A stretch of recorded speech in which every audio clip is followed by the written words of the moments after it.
Sorry guys, I don't know if this is live again. I hate having to say that every time I get on here. So hopefully somebody could give me a tap in the chat here, make sure that I am. Unfortunately, I'm still, nothing ever really signifies this correctly for that, so I'm just going to keep rambling until... Okay, it does look like I have a live chat. Okay. Hey everyone, thanks so much for joining me this afternoon. So that was a curbless shower WEDI system that I installed there. And so this is a live Q&A. So if anybody had any questions about their own curbless shower situation, or if you're thinking about doing it, I'd be more than happy to help you out and give you some guidance on, basically all the experience that I've had over the years.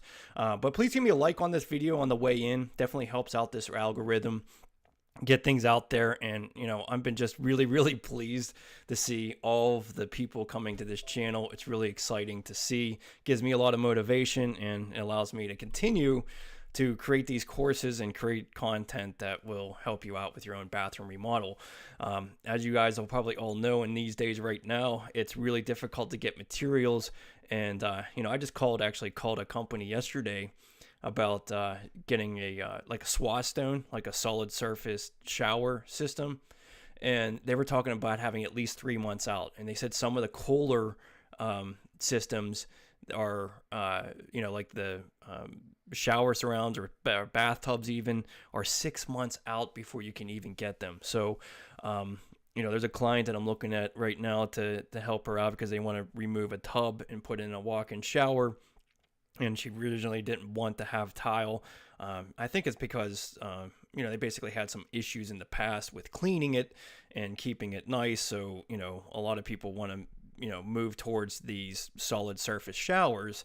Makes a lot of sense. But, in these days, honestly, with the good grouts that are out there, the bigger tiles that we have nowadays, you can really get a really nice looking shower, and that's going to be easy for everyone to clean for future use. So a lot of these companies that are doing these, like, all includes solid surface showers in a day or 2 days, it is just quicker on labor. That's basically the bottom line. That's the reason that they love doing them.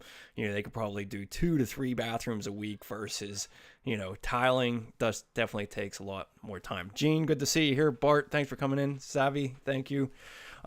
So yeah, I mean, those people really do put a lot of effort into their sales pitches, into doing this very quickly.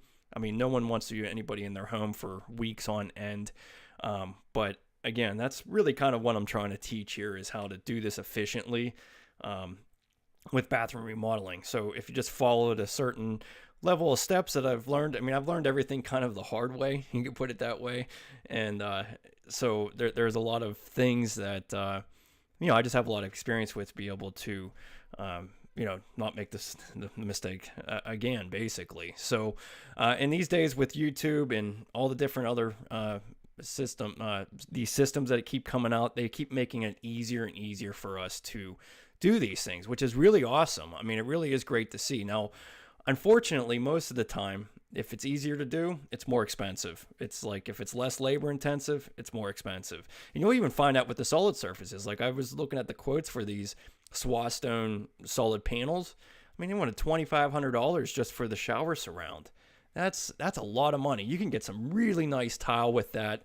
And, WEDI, is an expensive product. I just think it's one of the fastest and one of the easiest systems to install. That's why I'm not trying to promote WEDI. I'm just trying to promote efficiency and something that, everyone should be able to have an easy time installing. And I do really think that this system is foolproof in a lot of way. It doesn't get as messy with all the thin set and stuff that Schluter does. Don't get me wrong, I love Schluter. There's a lot of benefits to Schluter in a lot of different situations. We're going to get into that because I want to show you this guide that you can download, review it. It's basically going to go through the pros and cons of all the type of different systems for curbless showers, and that's going over concrete and wood. So Bart, how much do you charge for a 12 by 24 porcelain tile without underlayment? Really, it's I'm just going to be honest here. When I calculate a job, okay, it depends on your tile layout. Like, if you're going to go into herringbone style and do all these crazy borders and stuff like that, that's just all going to take a lot more time. If you're doing a recessed niche, it takes a little bit more time. So I really base my own business off of how many days I have to establish for the job. It doesn't really matter how many hours in the day.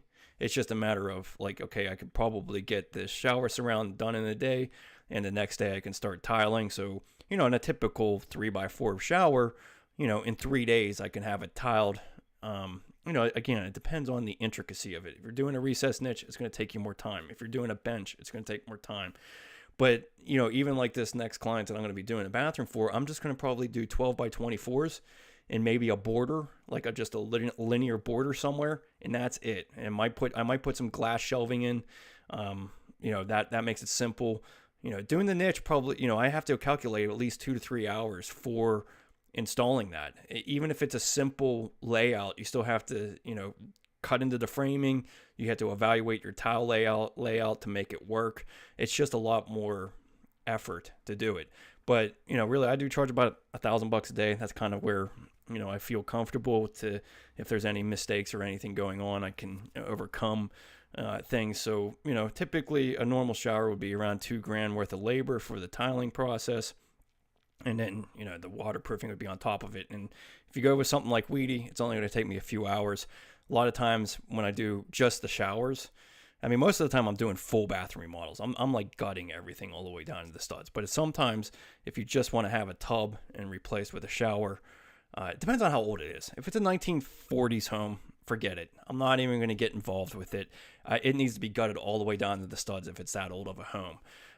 But if it's done in the last 30 years, yeah, I can replace the tub, put it in a new shower, and kind of leave everything else intact. But it's just when you're getting into those old homes where you might have galvanized piping, the copper is looking pretty nasty.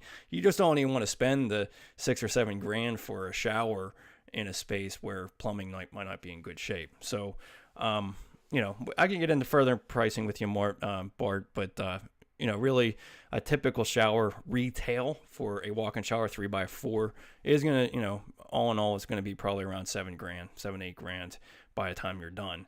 Now you can, eliminate a lot of the features and skim things down. Maybe you could even do a shower pan, versus doing a tiled pan, because the tiling, honestly, it's like 15 square feet of tile, but most mosaics for the floor are $25 a sheet. So it adds up. So, hey, Michael, good to see you here. Did you and bathroom repair part ways? Yes, we have, unfortunately. I put my heart into that business, and as soon as things took off, we kind of, it's not really, I don't know what to say about it. I really don't. We're still in disagreement, and it's just a shame because I put so much effort into it, and I really put my heart into it, and it basically comes down to an ownership thing. He didn't really want me to have any real part of it. He's basically the copyright issue is what we're fighting about. It's really sad, honestly. But yeah, anyways, I'm really proud of what I did there. It's just I have no more access to it, or I'm not part of it at all anymore, unfortunately. Still being advertised as if I'm part of it, but I'm not, unfortunately. That's why I created my own thing. I really did want to focus more on, honing my skills as a teacher and being able to explain things and kind of create a format that would help. And that's what these live streams are all about. I want to do these all the time because honestly, the future is going to be all live streams. So you either have the skills to be able to be in front of people and do this, or you don't. And I really feel like in the next 5 years, we're all going to be standing in some kind of virtual reality that I can be in front of you like a classroom and demonstrate a lot of things. At least I hope anyways, because it would be awesome to have a VR type of setup where I'm actually in my studio putting in a tub and you can go around and look at every angle and see how I'm doing it. And that's going to be really awesome. So I don't know. Who knows? Maybe I'm crazy, but I see a lot of future with that. So Gene, I had planned on using 1/8" spacers. You said use 1/16. What's your personal preference? Gene, you really have to pay attention to the edge of your tile. So if it's not completely rectified, then you have to account for how much more of a space that's going to be. Honestly, most porcelain tiles are not rectified. They're not completely, square on the edges of the tile. Usually it bellows out at the bottom a little bit. And then you really end up with 1/8 inch grout joints if you use 16th inch spacers. So I feel like I personally, I only buy the 1/32 inch clips. And let me show you here what I'm talking about. These are just, the leveling clips I've been using. I haven't really tried too many. Maybe when I go to this covering show next week, I'll look at some other systems. But this Perfect Level Master T-Lock is just some of the best clips that I've used. Never had a problem with it, so I just never really seen a reason to change.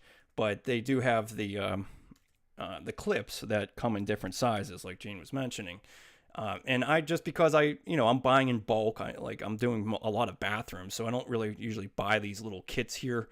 I'm always buying the 136. Let me shrink myself down here so you can see what I'm talking about. But yeah, basically it's a wedge and clip system, and these are the 1/32 inch joints. So, I mean, as you can see, this is just kind of holding the tile so everything stays in line with another. But yeah, Gene, if you're going to want 1/8 inch space, I would, take a look at the edge of your tile, because you could even see right here, if your tiles are bellowed out at the bottom, you're obviously going to get a bigger top grout joint. So in my experience, a lot of times when I'm using 1/16 inch grout spacers, I'm getting 1/8 inch joints. So hopefully that helps a lot. So let me see here. So yeah, I mean, T-Lock has always been a favorite of mine for sure. So let me see if I can get this chat on my phone here, because I have a hard time seeing it. Thanks, Michael. I appreciate it. I'm working on a kitchen floor and trying to figure out numbers. Thanks.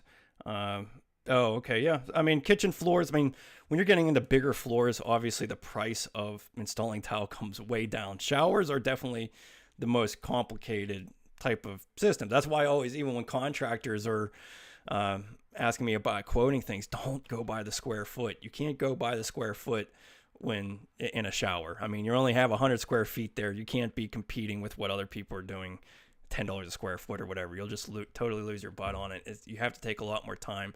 Typically, a normal shower is going to take 2 days worth of tiling, and then you're grouting the next day, and that grouting, it's just kind of ruining a whole day doing that process. So, it is, most showers are a 3 to 4 day process, like no question, especially if you're doing a shower door of some sort. So, yeah. So, but yeah, let's get into my guide. Let me see if, I don't know if I can, I don't know how we could put that in there. Anyways, in the description of this video, you could probably just click down below. You can check out this guide, and you can follow along if you want, or just check this out. This is the guide that I created for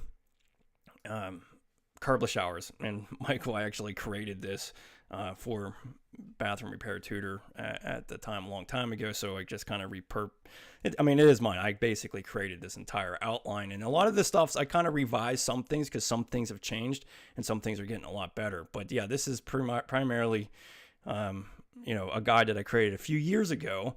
This is a shower I did probably almost 7 or 8 years ago. And, once WEDI came out with their Curbless shower pans, it really had made a big difference because they're 3/4 of an inch thick, and it was just super simple because you just take out that subflooring and you're at the right height. Whereas, we'll get into it here, but the overview here of what my guide starting out here is I kind of came up with 4 scenarios of bathrooms that are kind of a somewhat normal size and the common sized curbless showers. So, obviously a 4x5 shower is optimal. I really, if you get a 4x5 shower pan, you can end up just putting a glass panel halfway between the opening, and you should be in good shape as far as water containing. That's one thing that I know my last couple of homes that I was in, I had glass surrounding me in the shower, and my wife hates it, and it looks beautiful, don't get me wrong, but you always have to clean it. It's just a lot of work keeping clear glass clean. So I always said that, my next shower, I just don't even want any glass at all, or if I'm going to have any of it, I want it to be very minimal. So if you have the ability to get a 4-foot deep shower, most likely you're not going to need a full glass door system. The only thing, unless you were doing body sprays or something like that, but you can pretty much put a 30-inch panel in and just have that, just basically the area next to the shower faucet containing the water. That's what I have in my own home right now. Makes it a lot easier because it's just one single pane of glass to clean. But really anything smaller than that, like if you're getting to the 3 foot by 5 foot, which is probably the most common, you still really kind of need to be enclosed in glass, or water is going to get out. It's just too much overspray after hitting your body. So, but yeah, so basically the systems that I have in here is 4x5, 4x4, 3x5, 3x4. Usually, there isn't too much smaller than that. I mean, you can get a 3x3 shower, but I think most people are expanding into the bigger showers. And then the common size bathrooms that I've seen over the years is 5x8. That's pretty much your standard bathroom. Now the bathroom that I just did this one on was a 4x9. So a 4 foot, it was basically a master bath. You would consider it a 3/4 bath because it just had, just a shower, a toilet, vanity, versus having, a full bathroom there. So, so 5x8, 6x8, 5x12, and 7x13. Those are all kind of common sizes. And really the goal of this guide is just to, plan ahead, figure out your wow factors. Because, if you want a curbless shower, I consider that kind of a wow factor. It is awesome. It is nicer. In smaller bathrooms, it's great because it makes it feel a little bit bigger. You're not having the curb to step over to finding any type of space. But ultimately, it's going to cost you more. There's really no doubt about it. Unless you're doing a basement bathroom or something like that, where you have to refinagle your plumbing anyways, and you're digging out the concrete. That's where it can be kind of the same price regardless of which way you go. But when you're on a second story or over wood framing, it's just simply going to cost you more just for the system that you have to buy. Most of the time, it's relatively, if you're just buying the materials, at least $600 more than doing a curbed shower, especially if you're going to do like a Schluter curb shower. That can really be cheap. I think a lot of these kits are almost, especially if you even do the sheet membrane, you can get under $600. So that's really tremendous. So, but anyways, yeah, I mean, I'm basically just trying to highlight, rather than you just going out and, hey, I want a curbless shower. Like, that is a wow factor. So you want to account for, you could spend a lot of money with $600 to $1,000 extra. You can put heated flooring in. You could do, maybe upgrade your tile so that you really get that style that you want. Obviously there's all types of things. Vanities, that's, you can really, if you got something custom made, that can really run out of control very quickly. So, but here, this scenario, 5x8, 32 by 60 inch shower. That's a lot of times where people are replacing their tubs and putting in the walk-in shower. Just a couple things to note here. You want to be sure that you're giving yourself some space between the toilet. Minimum code is 15 inches, but it's still not very comfortable. I would really recommend a minimum of 17, but if ADA, you would want to have 18 inches. So, really 18 inches is probably the most comfortable and roomy, and then if you're elderly, you can get all the equipment that you need around that pretty easily. So, so then the second scenario, this is kind of another common bathroom layout where they might have a wall here, but you can turn that into a knee wall. Now this would be a lot of times on an exterior wall over here, so you'd have to be careful about that where you live as far as putting your shower faucet in that scenario. A lot of times, a lot of homes are just built with 2x4 exterior walls, and there's not going to be enough insulation behind the valve to keep that from being frozen. So, can you use shower wall panels and a curbless shower? I'm not sure what kind of shower wall panels you're talking about. If it's anything like fiberglass or acrylic, most of these curbless systems are made for tile. I think there are some systems out there that are acrylic based that you can use, and I really haven't gotten into that, so I don't really have much experience in that. Actually, that's a good suggestion. I would like to take a look at that. I think one of the biggest problems with doing a curbless acrylic is the waterproofing between the outside floor and that acrylic. So that would be something I'd be concerned about, and I'd have to know exactly how that transition would be. But yeah, if you're doing shower, like a solid surface shower walls of some sort, no, I would not say you can put it with most of these curbless systems. These things are going to be mainly for tile, and you're going to be doing liquid waterproofing or a sheet membrane of some sort to tie it all in. All right. So now this would be another common scenario that I see a lot. A lot of times, yeah, like I said, people want to turn this into a knee wall, make the room feel bigger, and you're basically getting a 32 by 48 inch bathroom. But again, you got to pay attention to your outside walls. If you're living up here in North, like I am in Pittsburgh, you got to be careful by putting something, a valve in the wall, in a 2x4 wall, or you're not going to have enough insulation. Okay, so scenario 3, this is another common bathroom, 5 by 12. This is actually the size that I ended up building my own bathroom when I put my second story on my room, and I went with the 48 by 60 inch bathroom. And this is where I'm saying you can just put a 30-inch panel of glass on something this size, and that's all you have. So the entry can be just completely cleared open. So, and again, you know, you want to try to keep that 18 inches on the toilet. So pay attention to your plumbing locations. Obviously, moving a toilet can be very expensive and very difficult, and maybe not even can be done depending on the scenario of your home.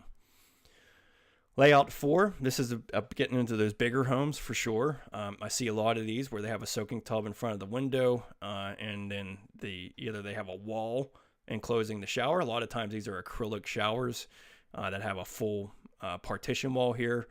A lot of times I'm tearing this out, making this a nice big 4x4 shower, and they're still keeping the soaking tub. So you're basically making the tub deck go into the shower and kind of creating a bench of some sort. But some people just make that a knee wall as well to make it feel more open. So this would be basically a 48 by 48 or 48 by 36 inch shower. Pretty common. One I just did recently, not that long ago. I basically did a soaking tub, like one of those freestanding tubs, and then just had it a glass all the way around the actual 4x4 shower. Really turned out nice, but just know that ends up being a little bit more expensive. Hey Bob, good to see you here. Thanks for stopping in. All right, so a couple of things with the NKBA, National Kitchen and Bath Association. I have the link here. You can always check them out.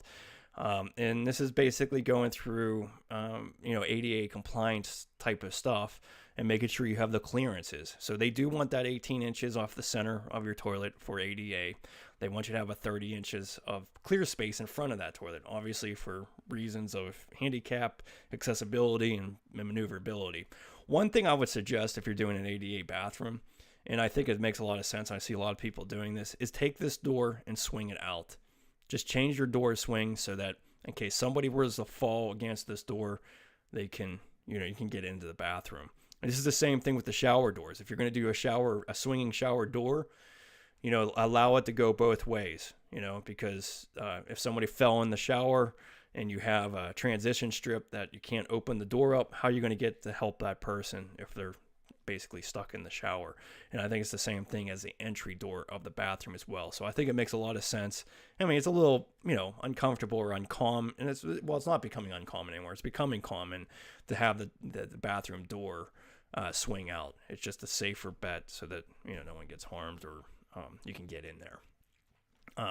Then you want 21 inches of clear space in front of your vanity. Hopefully your existing bathroom has already kind of incorporated that, but that is just obviously to have enough space to use the actual vanity.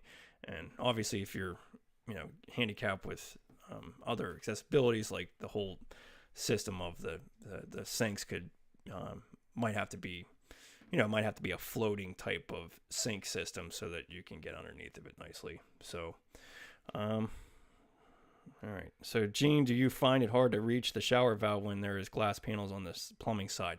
Sometimes. That's where, again, I'd like to have the swinging door go both ways, so it's not a very difficult deal. But if you have your fixed panel on the side of your plumbing, you bet it's kind of uncomfortable. You're going all the way in there and you're getting sprayed with cold water in order to turn it on. So pay attention to your, a lot of these shower door kits that you get online, they're going to have all these different transition strips with it, and you can either choose to take the hard leg and take it out and just use a bulb seal, or not have any seal in between glass. And honestly, in most situations, when you're only talking about having an 1/8 inch gap between the 3/8 inch glass, it's really not that big of a deal. It doesn't really flow out that much water. to be a real problem. But yeah, I mean, if your door doesn't swing out and you can't reach that valve, yeah, it's definitely kind of frustrating. So, what about a farmhouse door for the bathroom? Yeah, I mean like the saloon door types. Yeah, those are cool. I mean, uh, they're hard to lock. I mean, I guess you can just put like a little latch on them. I'm not sure if there's a lock for it, but yeah, that's not a bad idea, because then they would basically, saloon doors kind of swing both ways. I actually had that in my last home.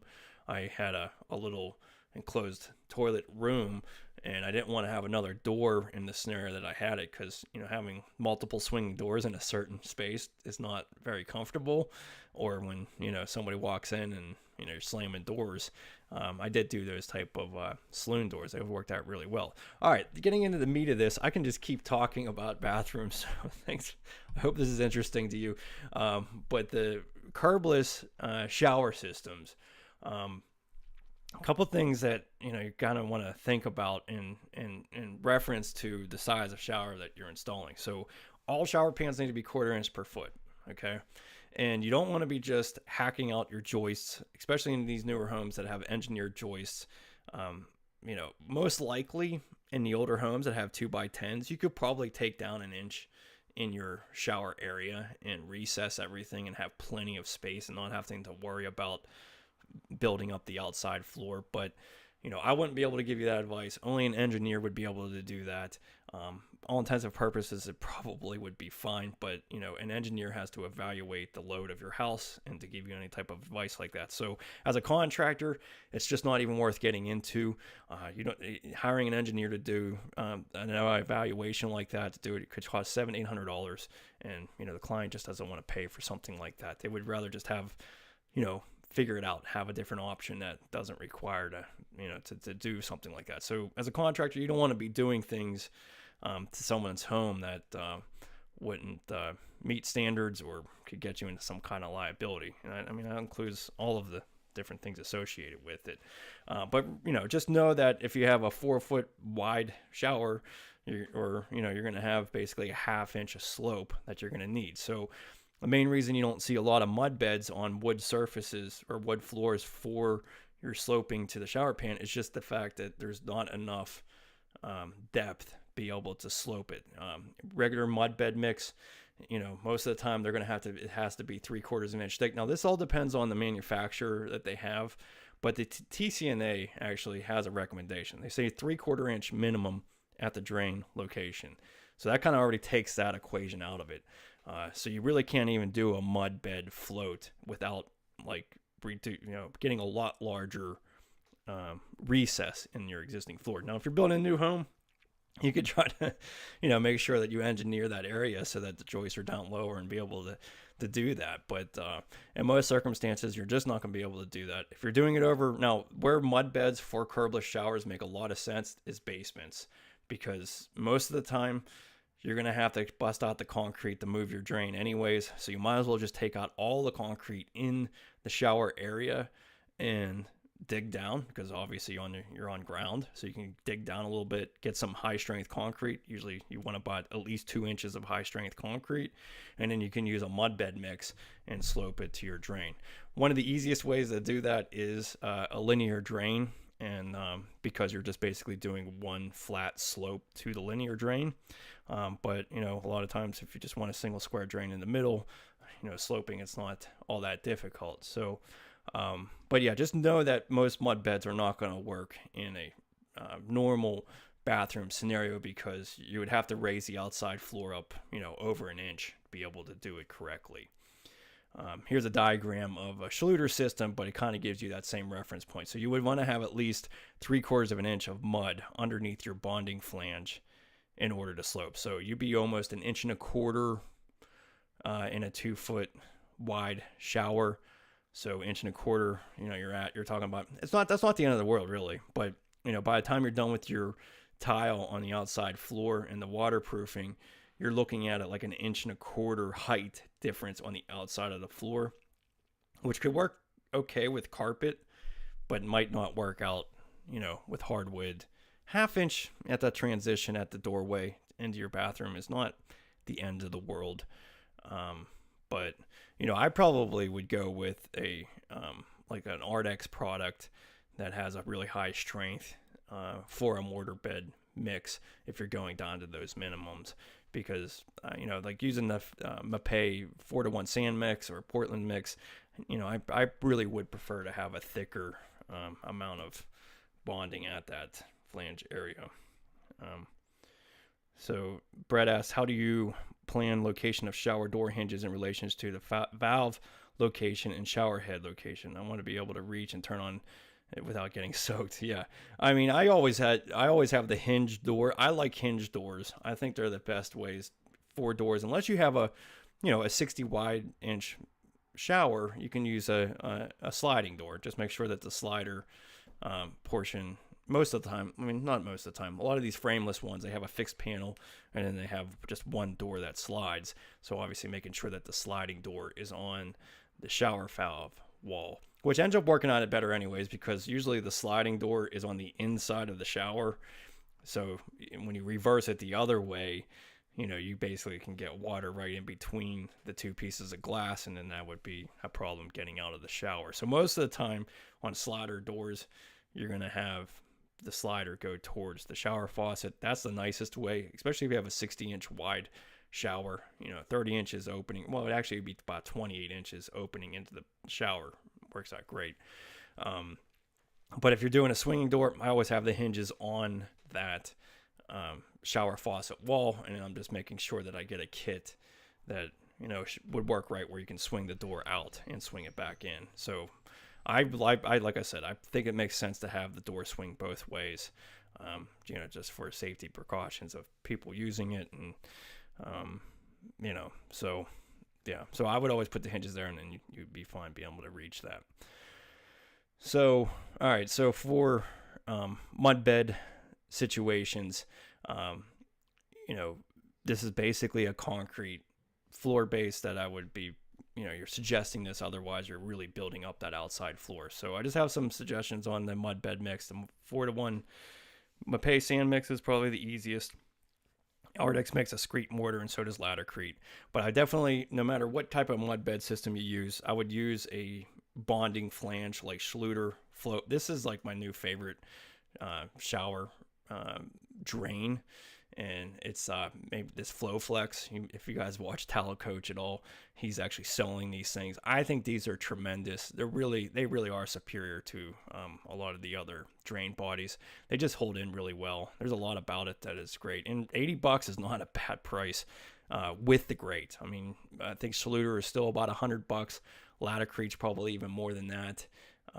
So it's definitely worth looking at those. But yeah, let me get back to my thing here. So if you were to do a mud bed in a basement, I would go with the FlowFlex drain. But again, linear drains are easy too, because it's not as much work to slope everything. You can just do a single slope down to, say for the back side of the shower, KBRS. A lot of these linear drains are expensive, and to be honest, I'm not exactly the biggest fan of them anymore, but I mean, they look beautiful, but I just don't like the amount of cleaning that it takes to make them look good. Because, I mean, especially on the bigger drains, maybe the smaller drains, a 48-inch drain probably drains just fine, but I would definitely recommend just getting the solid surface grate for it, and not the tallable drains, because the tallable drains still are, you're exposing a lot of thin set on the edges of those drains, and it just gets all nasty and gross. So, but just know that linear drains in general, since they're just all one trough, it just takes more cleaning to make them look good on a normal basis. So keep that in mind when you're doing it. I love the look. I just, after owning one, I'm not exactly happy with the amount and they're expensive. I mean, they're all $400 or $500 just for the drain. So to save yourself a little bit of time with sloping the mud is not that big of a deal. All right, so wood subfloors. Most of you guys are going to have this. This is where all these systems have come into play. Makes it easier. This is where the WEDI system, I would have to say, by far is the easiest. So you're just taking out that plywood. Most of the time you're getting 3/4 inch plywood. You're removing that, and you're going to be able to get the slope. So first you want to, evaluate the system that you're going to be installing. So again, I was doing WEDI in this scenario that premiere video was, and it was roughly around $1,200 for that entire kit. That's a 3x4 pan with the WEDI panels and then all of the associated waterproofing with it. So I'm not going to, that is expensive. There's no question about it. That is definitely pretty expensive. A lot of these other kits, they're going to be, some of them, they're relatively about the same price, honestly, at the end of the day, because you're going to want to, I would always suggest if you're doing a curbless shower, you waterproof the entire outside floor area. I mean, unless you're getting into these bigger bathrooms that are, 17 by 13, you can go 4 foot out of the shower with waterproofing and then leave it at that. But I'm a real big believer of waterproofing everything in a bathroom. So I really like to have everything waterproof, and that's going to cost money in these bigger bathrooms. So, keep that in mind. But choosing a waterproofing system, it's either liquid waterproofing or sheet membrane or foam board. That's really kind of your options out there. Liquid waterproofing, we're talking about Red Guard, we're talking about Hydroban, we're talking about KBRS shower seal or Mapei Aqua Defense.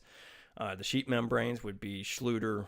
I think USG still has one. I'm gonna have to change that. I don't know if USG is selling a membrane anymore. They were doing that pretty well there for a while, but Latacrete's another big popular one, and then you're seeing a whole bunch of stuff on Amazon, and there's all types of different kinds of that. But if you were to do a liquid waterproofing, I would definitely recommend just doing cement board. You're going to have to do the mesh tape on the seams. Not always, though. Hydroban, you can actually just get the mesh and go over the concrete board, so you don't have to bring out the thin set for that. You can use their mesh for that. So what I'm talking about is this waterproofing anti-fracture membrane. So you can actually just use a brush over the seams and then embed this and then apply more of it over top, and that'll basically create basically the same idea of what the alkali resistant concrete board tape would with thin set. That will save a little bit of time, because when you're using the thin set, you have to let it dry before you can liquid waterproof it. But if you were going to go with liquid waterproof, I still absolutely recommend Hydroban. It's definitely some of the best solid stuff out there, and you can usually get 2 coats of this done in less than 3 hours. Usually it takes about an hour for the first coat to dry, especially over cement board or hardy backer, and you put your second coat on there and you'll be literally ready to flood test any shower within 2 hours. So you can use, so I'm suggesting this: if you're doing a basement bathroom, you use like cement board and Hydroban liquid waterproofing over your new mud bed, and you'd be really good to go. I think that'd be pretty much the easiest way to go for a concrete subfloor. Now, KBRS has a similar system. This is their shower seal, and it's nice that they have it in their own little kit. But this shower seal does take a little bit more time to dry. I've definitely had some issues where even the next morning, it's still not dry enough for me to tile. So pay attention to your humidity. When it comes to liquid waterproofing Hydroban, I've never had an issue. I've had an issue with KBRS shower seal. Mapei Aqua Defense doesn't seem to like to dry. And Red Guard, forget it. I don't really like Red Guard at all. It takes forever to dry. And technically, to get it to the proper thickness, you have to almost get 3 coats on it. I just don't have time for that. But, people still love it. They still use it a lot. The other product that's quick and fast is Ardex 8+9. This is another great system for going over cement board. This is quick. The same thing. You don't have to do thin setting the mesh over the seams of your cement board. You can just they have a mesh as well that you can use. So the Ardex mesh tape. So you can use this on those seams and then just use the Ardex 9 over top of it. That's a solid rock stuff. This stuff does dry kind of quickly, and you're kind of mixing it like a thin set, so there is a time element to it, so you have to be careful on how long that takes. Okay, so Bob, am I going to have these on my website? No, I do not plan on getting into product sales. I have, Amazon links and different things like that, but I've already tried a long time ago for, in the old business that we were at, we were trying to sell products. We were selling KBRS, we were selling WEDI. It's a nightmare. I don't want to have anything to do with selling products again. But I definitely, this guide is going to have all these things here for you. Some of them are Amazon links. It's just helping me out.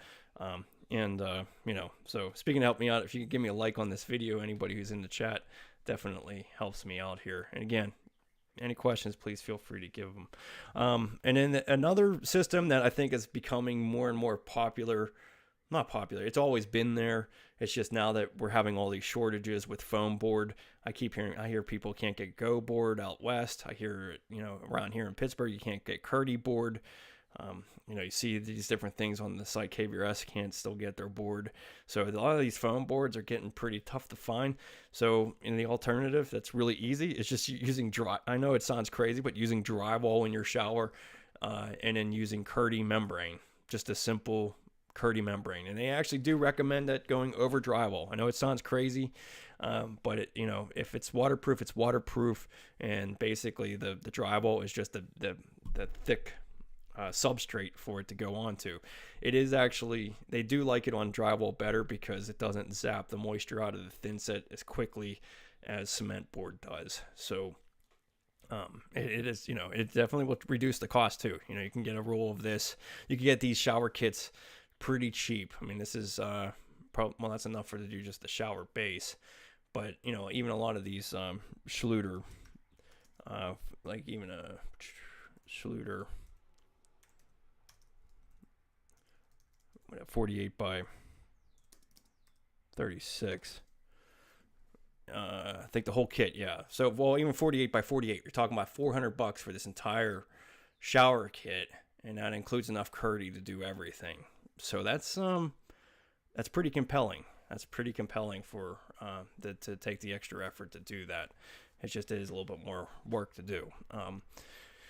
And then here's a great kit here too. This is actually, I was looking this up today when I was adding this link. This is not a bad price at all. If you're going to go over drywall, is Hydroband membrane, and it has all the corners, the sand, the banding, the shower seals, and everything for $200. So $200 plus some drywall. You're talking about having your whole shower surround less than $300. Or really even less than $250 really for waterproofing everything. So I think that's a pretty terrific. That's getting right in there with Schluter, because the Schluter pan was incorporated in that. You had to get a Latacrete pan as well. But this is basically waterproofing that I'm kind of highlighting options for if you're doing a concrete base, basically, if you're doing a basement shower of some sort.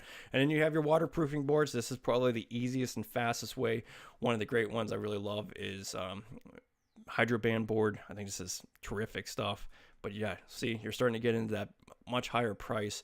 This doesn't include shipping, obviously. So you definitely want to find a local supplier of this. Hopefully you can find it. But a lot of these showers, you are going to need about 6 or 7 sheets. Obviously, you need the screws and the mesh in the corners. Another great option I always use is Go board. This is probably the most affordable if you can get it right now. Usually for a contractor price, it's $25 a sheet. It's not a big deal. So I think at the end of the day, Go board is one of the cheapest ways to use a foam board and get your shower waterproof. It's not going to be as cheap as the Curdy kits with the drywall, but certainly going to be much faster. And then you get in the Curdy board. This gets kind of expensive. You got to find your own distributor, which is, they're all over America, at least anyway, so you can usually get their stuff pretty easily. And in the WEDI board system, again, you can get these at the tile shop. This is a ridiculous price. It's definitely shouldn't cost you that much there, but they just have the retail price on there. Contractors are getting this about $40 a sheet, so it's still really expensive, for almost twice as much as Go board. And probably right in there with what Schluter is going to charge for their board. But, if you were to choose it, if you were going to do either Curdy board or WEDI, I would go WEDI all day long. I think it's just faster and easier. But again, we're going to get into the pros and cons here shortly, but it really comes down to not knowing the scenario in your bathroom. And a lot of times, like, I won't start a bathroom unless I have all these main products together, or they're at least available at the place that I'm purchasing it from. You don't want to be tearing out somebody's bathroom and not, having to wait to get your products. So sometimes when you don't know what you can do as far as moving a drain, for instance. For instance, like that, one of the showers I took out, when you're getting into these bathrooms that you're removing, here, I'll show you here. So like a bathroom like this, if you were trying to expand the shower out bigger, say if you're going to go, even say if it was just going to be 53 inches, you're still going to want to center that shower drain. Now, without me tearing out this bathroom, I'm going to have no idea whether I can actually move that drain over there. I mean, it could happen, but I don't really know where my joists are. I don't know where my structure is. I don't know if there's a recessed light directly down below the shower floor, or if there's some other type of pipe vent right next to it. So I really don't know the configuration until I actually tear out the bathroom. Or if the customer is nice enough to put a hole in their ceiling below, I guess you can see. But these are question areas. So if you're trying to expand a shower out like this, I would plan to go Schluter. I wouldn't even buy the WEDI system, because I don't want to buy a really expensive, larger shower pan and then have to cut 4 inches off of it to make the drain fit. So keep that in mind. This is really about just paying attention to what you're doing. Now, if you're going to just replace the existing shower that's right there and you already know where the drain is, then go WEDI all day long. You already know that you can get that drain where that location is.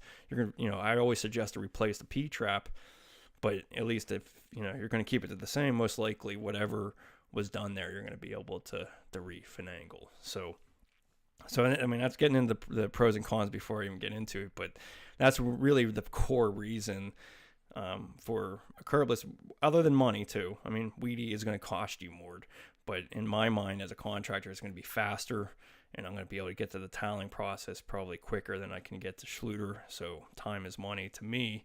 But if you're doing this for your own home, you can save yourself money by just buying the Schluter kit and taking your time and doing it. All right, then a liquid waterproofing with foam board. This is basically if you're doing it again on concrete floor and you want to do liquid waterproofing throughout your whole basement bathroom, which I think is a great option. Again, I think that's probably the best option, is just to use Hydroban. So I would probably do Go board on the walls and then do Hydroban throughout the rest of the basement floor. Just want to make sure you have the meshes for the corners to make sure that everything is sealed well, or use the shower seal, and all the same options, Ardex 8+9 or whatnot. So you can combine the both. A lot of times when I'm doing basement bathrooms, I buy 7 sheets of Go board, and I buy Hydroban, and I buy that mesh, and I'm good to go. And you want to get a Schluter drain, or nowadays I'm getting that Flow FX drain. I think that's the way to go for sure. And then sheet membranes incorporated with the foam board. Again, this is for a mortar bed type of system, so using Schluter Curdy over top of that, or Latticrete as well. So the pre-sloped shower pans. Now this is this is the easiest way to go, and your options for a 4x5 shower is using the WEDI Ligno pan. This is probably your most, well, no, I shouldn't say that. This is not the most expensive option.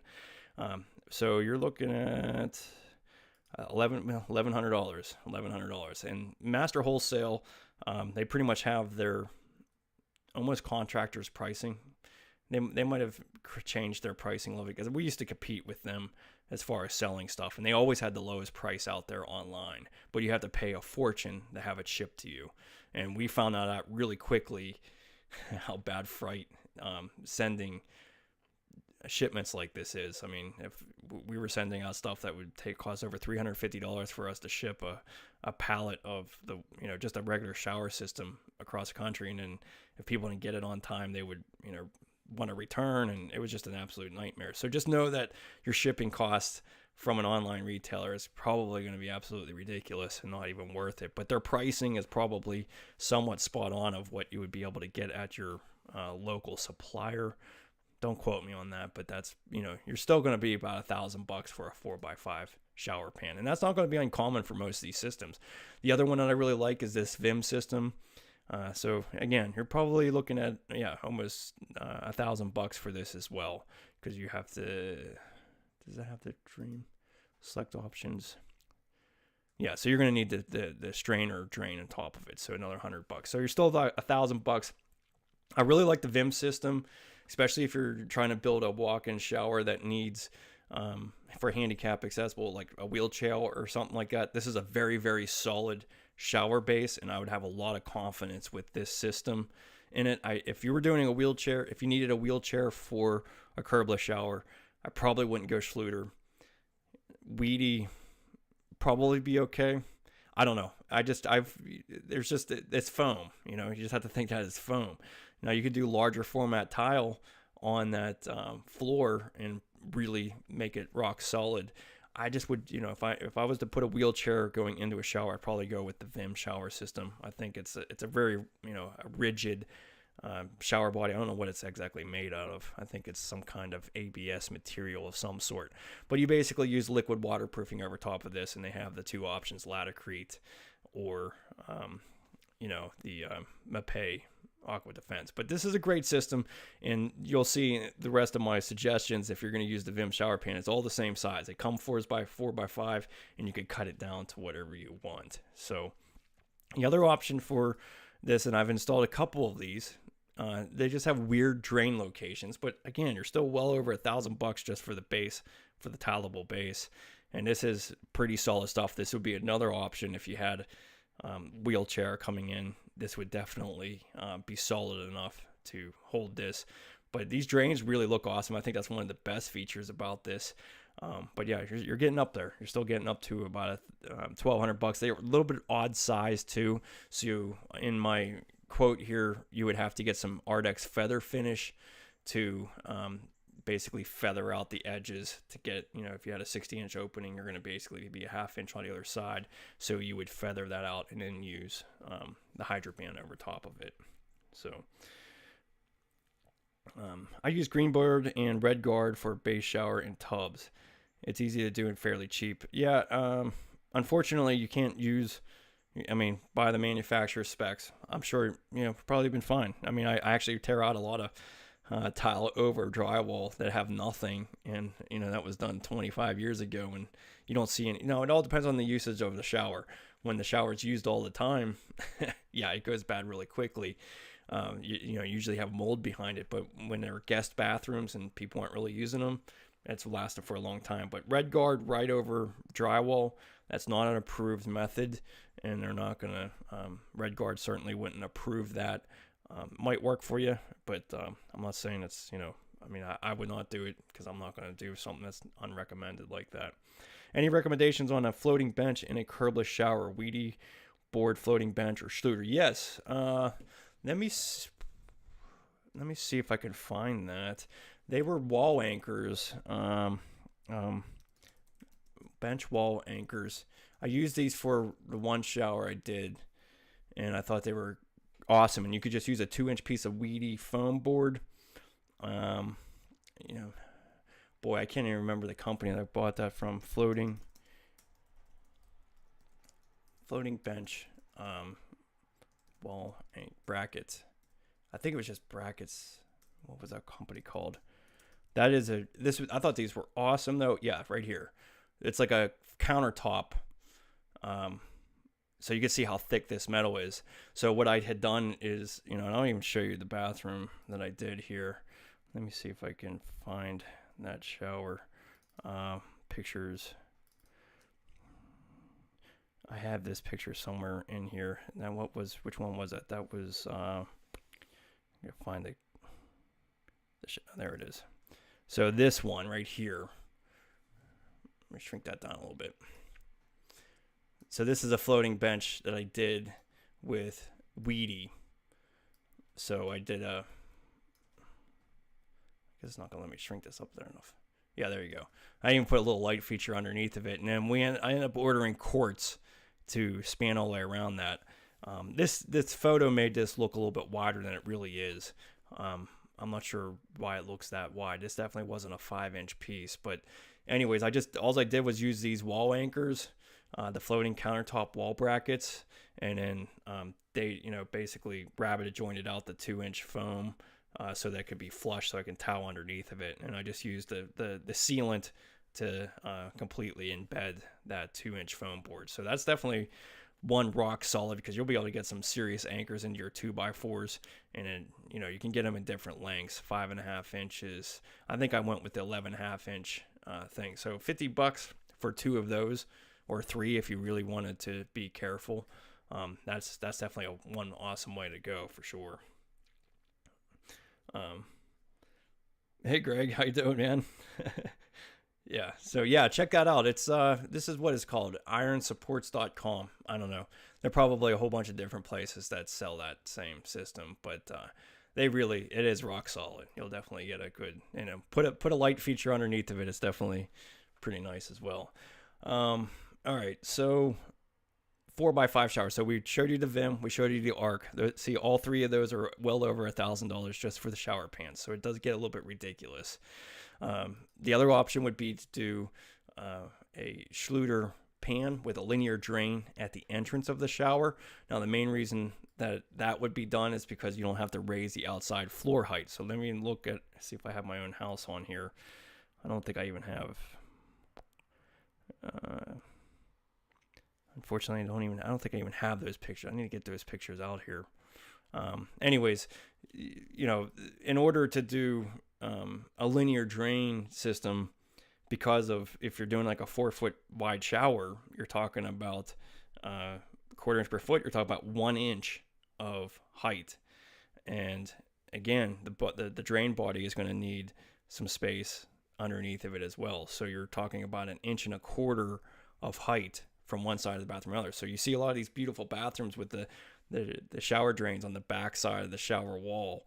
That's typically not possible unless they did some kind of ability to cut down the joist or raise the outside floor enough to be able to do that, because you have to get that 1.25 inch height, and you got to remember you're going to have tile as well.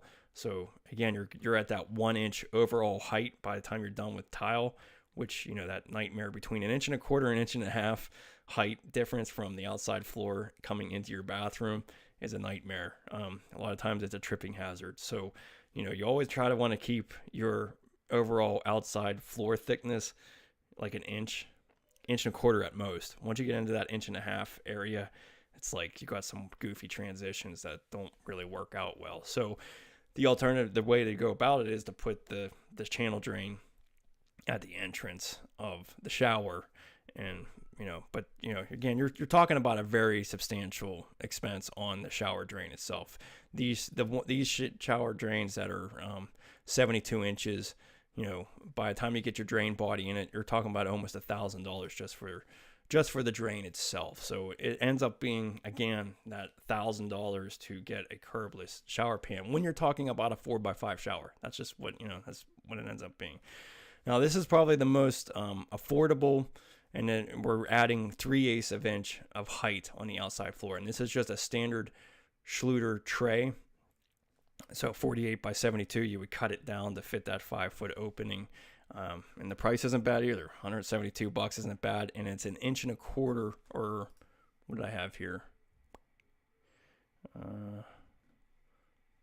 I'm sorry. I guess I don't have the I think it's 1 inch and 3/32 is the actual height of this tray.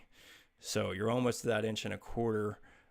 So you can either do 3/8 inch. So the way you would go about raising that floor height is either, most of the time, you just use 1/2 inch cement board. It's probably the easiest way to go about it. Or you can do 1/2 inch plywood, 3/8 inch plywood. You don't want to go anything less than 3/8 inch plywood, because there really isn't any plywood that is going to do well with tile over top of it that's 1/4 inch or less.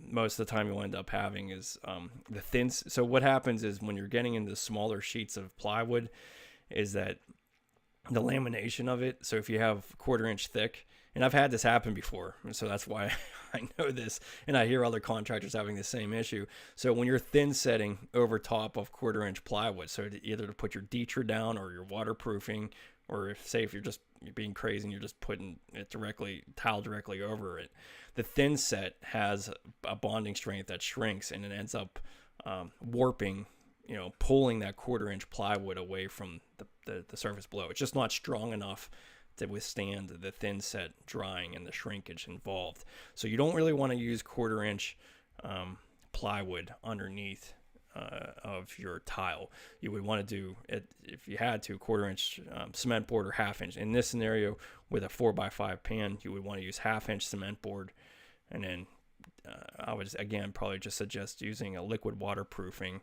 even with the Schluter shower. Due to liquid waterproofing, the sheet membrane, we go over the transition. So using Curdy band really you should use some Curdy membrane, because you really want to span the Curdy membrane over the seam between the cement board and the shower. I would say 6 inches on the other side. That's what I would do.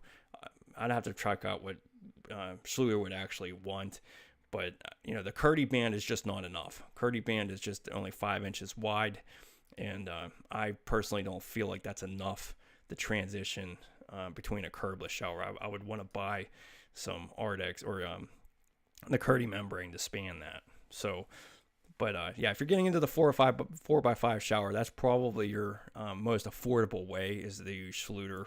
So again, right there's a reason to go with Schluter on that scenario. But yeah, you could use even to raise up that height as well to minimize the outside floor area. Use 1/4 inch cement board and then Detra on top of it. So Detra is a waterproof material that everyone's using, and I use it for a lot of things. So that's a really awesome way to go, because then you could get everything nice and flush, and then just overlay the other side with the Curdy membrane. So 3x5 showers. This is more of your common type. This is more of what you're looking at for a shower, replacing a tub, installing that.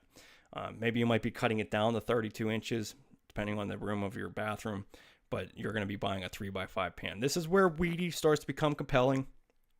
WEDI, it's $800.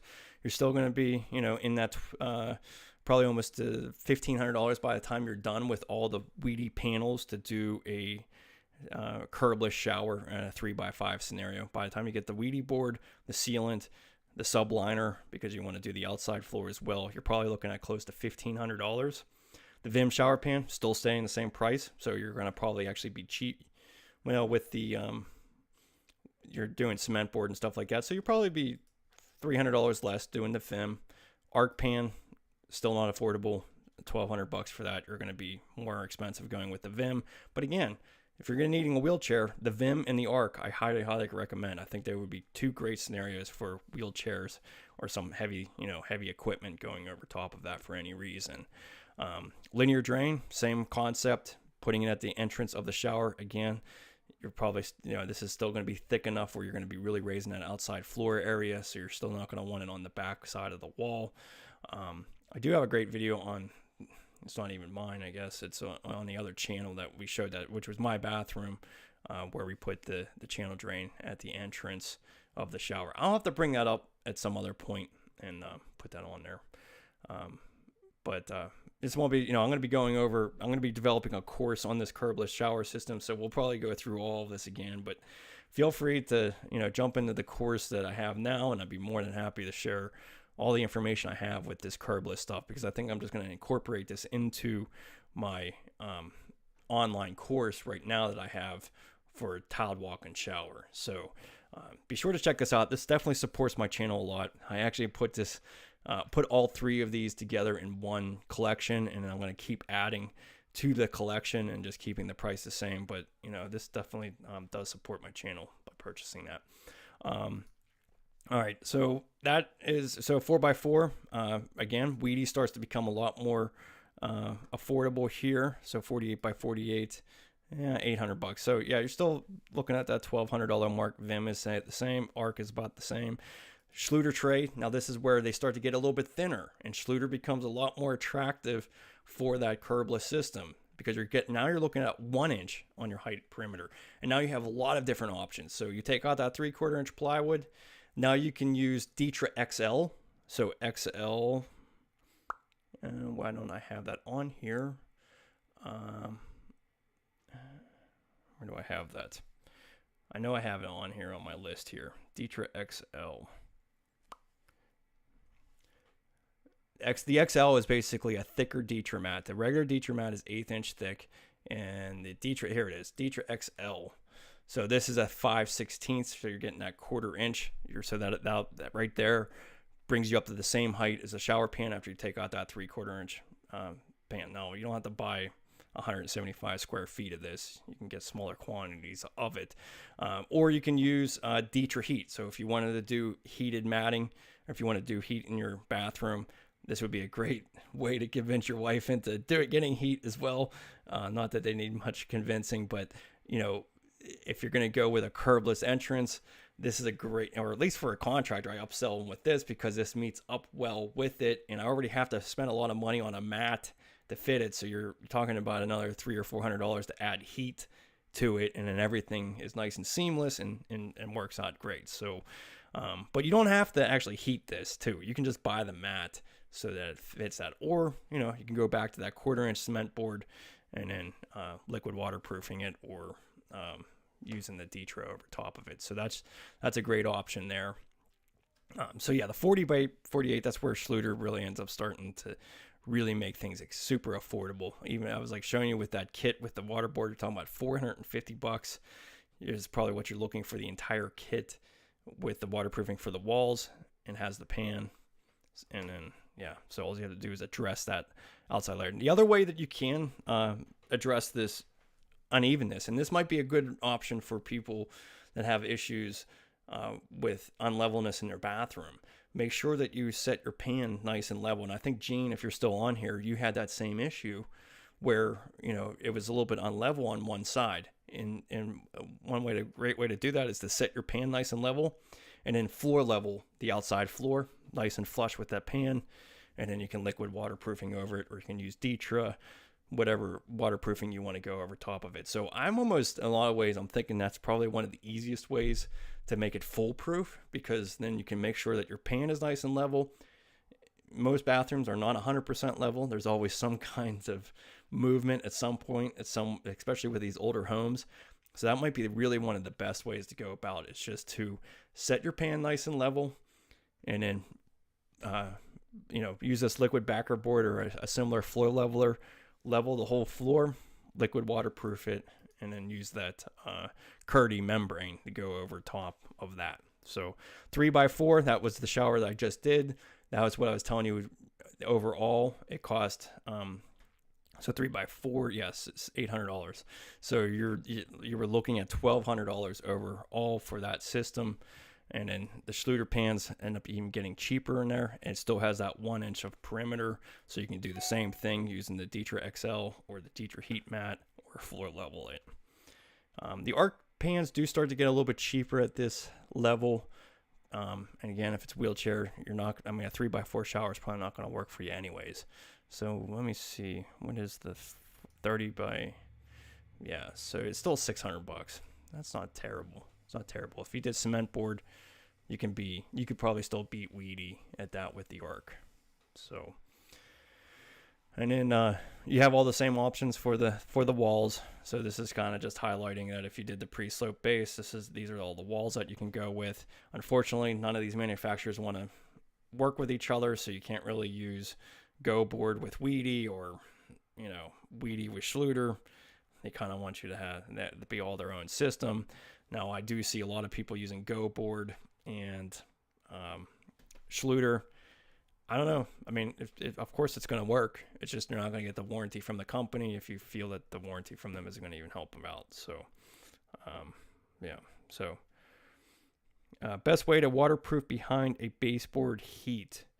Baseboard heat, waterproof behind it. So you're not able to remove it, I guess. Or you're trying to keep it intact. I'm guessing you have like a radiator of some sort. You know. Is Dietra or a heated floor okay with wheelchairs? You know, they say that once you tile over top of it is totally sufficient. If you're going to go with larger tile, which you're going to have pretty much, you're dictated to at least 2x2s over Dietra heat. So if you're going to go with larger tiles, it probably is no issue whatsoever to take wheelchairs over that. I would not feel concerned about it at all. And the only areas that I do feel concerned, a little bit of concern, is over the shower pans that are foam. Of course, if you contact Schluter, they're going to say that's crazy. You're absolutely fine to do that. But over the Schluter Dietra heat with larger tile, 12x24s, I don't think you're ever going to have an issue. That would take an enormous amount of pinpoint load, and you're not going to have the pinpoint load over a larger tile like that. So if you're going to go with bigger tile, you would have no problem doing that. And that even says that for the Schluter base. You can still go over the Schluter base and do a big, large format tile. And that's what I've been doing lately as well. I think it's really awesome. I actually have one on my YouTube channel that you guys should check out if you haven't. And it's in this course as well. So you can always, buy the tiled course. It shows you some of the process of it. So go into my channel, your channel. And then, where do we have it? I have a large format tile.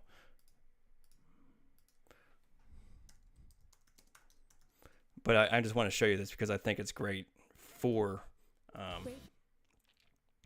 so the large shower floor tiles. Check out this video, and you can use large tiles for your going over the sewer pan. If you did that, I would have no problem going to wheelchair over that as well. I just would feel a little bit concerned about the 2x2s or smaller tile over a shower pan with a wheelchair.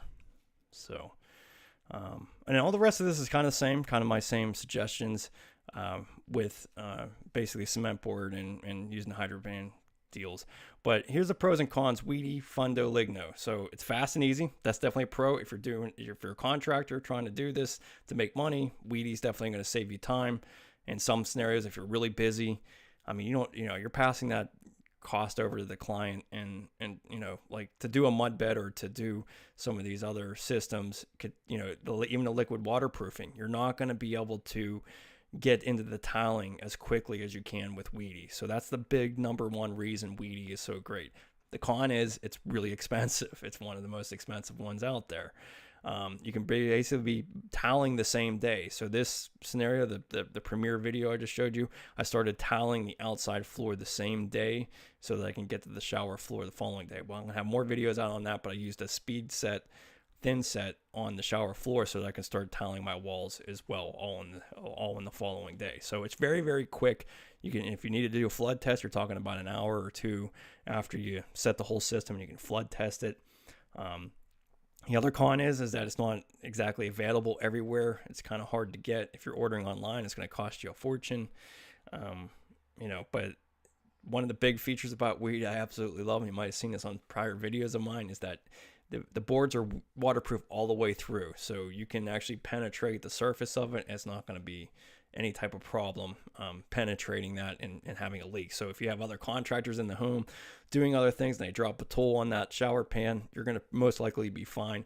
As long as the tool didn't go all the way through the pan, you're in good shape. So there's a lot of reasons WEDI is a superior system on that, because it's waterproof all the way through the shower pan, whereas everything else pretty much is not. The other pro, it's dustless. It's foam board. You're not really inhaling any dust doing it. Schluter pans, easily, it's affordable. They're everywhere.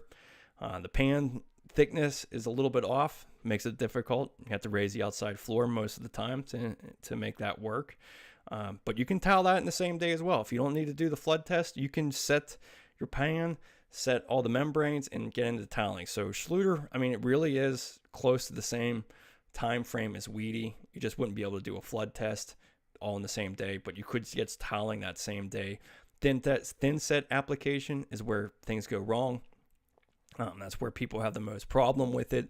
So be sure that you're using the wettest ratio possible with the thin set, and that'll make sure that you're making sure that you're getting that right consistency for it. Linear drains are great, expensive as hell. So that I would probably opt out of that. I certainly, in my next homes, my features are going to be other things other than I just don't want a linear drain. It's too much upkeep to clean. Sorry, Schluter, Latticrete, all you guys who make linear drains. I just don't personally think they're a great idea anymore. The Vim shower pan. Okay, so this has a really nice drain assembly. I think it's one of the nicest features about it. It's a 6-inch drain body, or a square body that looks really beautiful. Really nice looking pan. It comes in 4x5, so you can cut that down to any size you want. It's very thick, or it's very durable. It's only 7/8 inch thick when it comes 4x5, so very minimal raising of height of the outside floor. Very manipulatable. And it has a, like, again, it's a really strong base. If you were having a wheelchair, I'd feel very confident with that system. Again, you're still kind of getting expensive, and you have to order this from them. You're not going to get this immediately. So I have no idea what kind of hold times they have on that stuff, but this is all stuff that you're not going to be able to just run to the store and get. You're going to have to order ahead of time. The arc shower pan systems, this is probably my least favorite out of all of them. Again, great for wheelchairs, but the drain locations are a little goofy. It's expensive. You have to order this way ahead of time. I don't know how long the hold times getting this stuff is either. But you do the liquid waterproofing all over everything, which I do really like the liquid waterproofing, especially if you're using Hydroban or something similar. But the expense ends up being just a lot more than it's really worth at the end of the day. And then waterproofing the main, I just want to get into this part. We're not going to go through this whole guide because I get into shower faucets, I get into thin sets, I get into grouts, I get into so much more. And this is like a 38-page document. And this is for free. So go in that description, download this. Again, if you buy anything through the links, it helps me out because some of them are Amazon links. But really, I just want to get this information out there. And I'm hoping that you find this valuable enough to purchase a course and, help out my platform. Or at the very least, subscribe and share my channel, because that definitely helps out. And give me a like on this video again. That helps out the algorithm. I know everyone says that, but it really does make a difference. And, all the other social media platforms are just kind of noise compared to YouTube, because YouTube is actually, what pays you eventually. So, but waterproofing the floors. This is the reason I really, really highlight that if you're going to do a curbless shower, just waterproof your entire outside floor. Capillary water action of water coming outside of the shower definitely happens. A lot of these manufacturers are going to say at least have 3 feet of waterproofing outside the shower. But the biggest thing you can do for waterproofing and making sure that you kind of prevent this capillary water movement coming out of your shower, because think about it, you're toweling everything, and you're going to have a consistent thin set layer that goes from the shower pan to the outside floor. So you have a common thin set layer that could siphon water out of it, because thin set's nice and dry, and water's always going to get below the towel at some point. You can't rely on the grout, you can't rely on the towel itself. It's going to get below the towel one way or another. There's more rainfall, I think, in your shower than anywhere else on earth. I can't remember what they statistically said, but it's a ridiculous amount of water that you're constantly using in a shower, especially if you're a smaller home that you have multiple people using the shower. You're talking a lot of water usage, so it will build up over time. So the biggest thing you can do is just to break that thin set layer at the entrance. I always recommend putting your outside floor on first, so that you can meet up the tile in the shower area nice and even with your outside floor. Most of the time your outside floor is going to be thicker with the thin set layer, or you're going to use bigger tile. Whatever it is, most of the time it's going to be thicker than your shower floor. And you're going to want to put the outside floor on first, so that you can meet that tile nice and even with the outside. But after you do the outside floor, just simply silicone or use WEDI sealant or Curdy Fix, the polyurethane sealants, and just seal that tile layer to the existing waterproofing. And then it'll break that thin set layer. So then you no longer have water siphoning through that thin set layer and out. I'm only saying this because I've had this issue twice now in the last 15 years that I've been doing this, but I haven't had any issues in the last 8 years, because I started implementing this issue or implementing this tactic. And I don't know why a lot of the manufacturers aren't talking about this, but they really are just selling the waterproofing. They don't really care how you tile. It's not even in the TCNA handbook about any of this stuff, but capillary water movement absolutely gets absorbed through the thin set layer and can bring it outside of the shower. So if your outside floor is a little bit lower for any reason, it's kind of like putting a hose in a bucket. It's just going to keep pulling that water out and having an issue. So the simplest solution is literally just silicone that area to your waterproofing. I wouldn't use silicone, honestly. I would use Curdy Fix or WEDI sealant, and then thin set at least bonds to that. Thin set's not going to bond to silicone. So I would use something like a polyurethane sealant that makes sure it seals. But that's really one of your biggest, most important things. And then, as you can see, even here in this photo, you always want to have the waterproofing wrapping up on the outside of the wall, just to prevent especially, if the shower doors aren't holding everything in, or if you're just using a single panel door, a single panel on your shower. You don't want, you're going to probably have a little bit of water come out there, and this is going to be a problematic area. So I would definitely recommend sealing up against your baseboards on that. So, but yeah, your options for the outside floor is Schluter Ditra, probably one of the most common. Ditra XL Ditra. This is if you're trying to meet up with a Schluter pan, 1/4-inch cement board, and a liquid waterproofing hydrant pan. Like I said, I keep saying is great. So this guide goes into my shower faucets that I like to use. It goes into thin sets, tiling practices, goes into the tools and the equipment that I involve with, or that I recommend. Most of the time I'm using PEX B type of system. I think it's the most affordable and easiest way to go. I've got a lot of recommendations on thin set. This is all in my course as well, highlighted in a different way, but pretty much similar. But you want to always check your coverage on tiling and be sure that you're allowing for, like Gene was asking about, grout spacing. Using those leveling systems and stuff really helps out a lot. And then I have all the tools and all the different things that have made it a lot easier over time for me. One of the biggest things is using a great thin set. Something that's going to last a long time in the bucket will make most beginners and most people, just gives you a lot more time and confidence. But if you get this guide, share a review with me. I'd love to get more reviews on my services here, because I'd love to get more people into the courses and into things. So if you find this valuable, you can always come to my website, just leave me a review, and I'll be able to copy and put that on everywhere else. Unfortunately, I was going to do it through Google, but apparently they don't do online businesses, and you have to be local to the Pittsburgh area to leave that. It's kind of weird. But I go into grouting as well, pros and cons of all of the different types of grouts I've used over the years.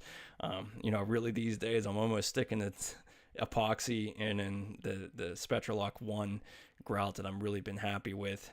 But then there are some traditional ones that I recommend as well, and I go into the pros and cons of each of that. But again, always support this channel by buying one of my courses. This is a curved shower right now, but I am going to add on some of these features. Again, this is a WEDI system as well, but we'll be probably incorporating some of this shower. If I don't make a separate course completely for this curbless shower, it'll be incorporated in this one. I haven't really completely figured that out yet.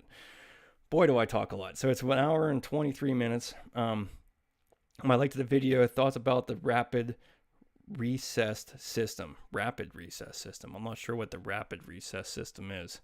The WEDI is probably the most rapid system out there when it comes to it. But maybe it's just the way they recess the joists on there. So, Rachel, thanks for sharing your knowledge. I don't know what I don't know. It's good to know. Hey, that's why it's so great to be a part of all of this online. That's my main driver for even wanting to be on here, because hey, I got 22 years of experience. I've probably done at least 100 showers, or not 100 showers, but 100 bathrooms. Not necessarily complete remodels, but at my, I would consider my prime, I was doing 2 bathrooms a month, and all by myself. So all of these teachings are all basically how I go about it, just a one-man job doing it. So you can really accomplish a lot by yourself. And if you're a contractor getting into this, sometimes it's the easiest thing you can do, rather than trying to hire somebody, having all that headache of, it really is a business that you can manage yourself and be successful with. And it's really easy to get new jobs. Like I was stating in the premiere video, you get pictures of all this tile work, it becomes really easy to use. So, all right, well, if I don't have any other questions here, I think I might leave it at that. Already an hour and a half in. So I hope you find this informative. I'll probably be having a live stream, probably Sunday at some point. I'm always looking at YouTube's analytics to figure out what's the best time to go on. So they said 5:30, 6:30 was great, but probably Sunday evening, I'm going to go into my part 6 of the tiled walk-in shower. We're going to go over the actual tile setting and a bunch of different things. So, yeah, so be subscribe, hit that notification bell so you know what time I'm coming out here and doing this. So thanks, Gene, Todd, Rachel.